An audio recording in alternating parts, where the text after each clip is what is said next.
ابو بکر رضی اللہ تعالیٰ عنہ کو دیا کرتا تھا۔ ایک دن وہ انہی پیسوں سے کچھ سامان خریدا، کچھ چیزیں خریدی، کچھ پھل فروٹ خریدا اور ابو بکر صدیق رضی اللہ تعالیٰ عنہ کو دے دیا، اور ابو بکر صدیق رضی اللہ تعالیٰ عنہ نے اس سامان کو کھا لیا، اس چیز کو کھا لی، کچھ بھی پھل وغیرہ دیا ہے آپ نے اس کو کھا لیا۔ ابو بکر نے کہا ما تدری ہوا،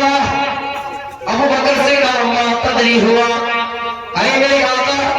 کیا آپ جانتے ہیں یہ جو چیز میں نے آپ کو دی یہ حلال کی تھی یا حرام کی تھی؟ یہ چیز حلال کی تھی یا حرام کی تھی؟ ابو بکر کا جواب یہ تمام ہوا یہ کیا تھی مجھے نہیں معلوم۔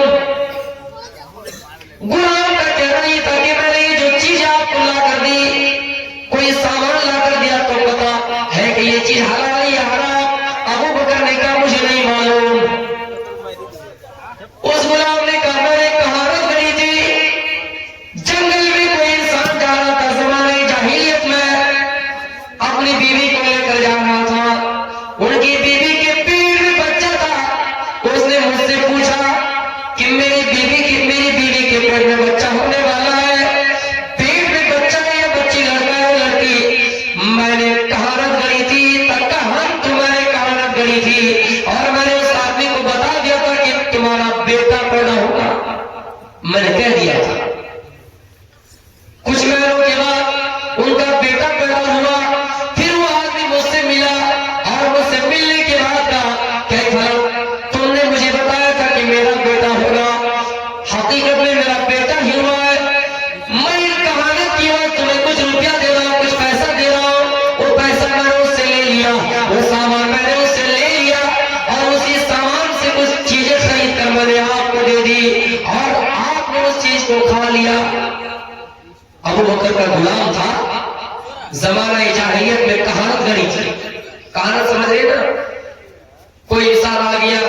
اور کہتا کہ میری قسمت معلوم کرو کہ میری کہاں شادی ہوگی، خوشیر گاؤں میں ہوگی کہ تالگونا میں ہوگی کہ جنگلہ میں ہوگی، یہ کہانت ہوتا ہے، کہانت ہوتی ہے۔ تو اس آدمی نے کہہ دیا تھا ابو بکر کا غلام نے کہ تمہارا بیٹا ہی پیدا ہوگا، فلاں جگہ پہ تمہاری شادی ہوگی، اور خدا کا کرنا ایسا تھا، ایشور کا کرنا ایسا تھا، اللہ کا کرنا ایسا تھا کہ ان کا بیٹا ہی پیدا ہو گیا۔ اب یہ آدمی سوچا اس نے تو کہا تھا کہ میرا بیٹا ہوگا، اب خوشی کے چوٹ پہ خوشی کے مارے کچھ لا کر اس کو دے دیا، اور وہی چیز لا کر ابو بکر صدیق کو پیش کر دیے، اپنے آقا کو پیش کر دیا، اپنے مالک کو پیش کر دیے، اور ابو بکر نے اس کو کھا لیا۔ جیسے ابو بکر کو یہ معلوم ہوا کہ یہ کہانت کی واضح کہانت کا روپیہ کہانت کا سامان ہے، ابو بکر نے اپنی انگلی کو حلق کے اندر ڈالا اور جتنی چیزیں کھائی تھی تمام چیزیں قے کر کے نگال دیا، قے کر کے اگال دیے، نگالا نہیں بلکہ اگال دیے میرے پیارے ساتھیوں، اور قے کرتے رہے اپنی انگلی کو حلق کے اندر ڈالتے رہے، یہاں تک کہ جتنی چیزیں کھائی تھی وہ چیزیں اگل نہ گئی ہو، نکل نہ گئی ہو۔ میرے پیارے ساتھیوں پتا چلا ابو بکر صدیق رضی اللہ تعالیٰ عنہ جن کے بارے میں اللہ کے رسول نے کبھی کہا تھا کہ ابو بکر جنتی ہے، میرے پیارے ساتھیوں جو انسان جنتی ہے پھر بھی حرام کا ایک لقمہ کھانا گوارا نہیں کیا، حرام کا ایک لقمہ کھانا گوارا نہیں کیا، ہم اور آپ حرام میں ڈوبے رہتے ہیں، ہم اور آپ بیوی بچوں کے چکر میں حرام کمائی کر کے جمع کر رہے ہیں، اولاد کے چکر میں حرام کمائی کر لا کر جمع کر رہے ہیں،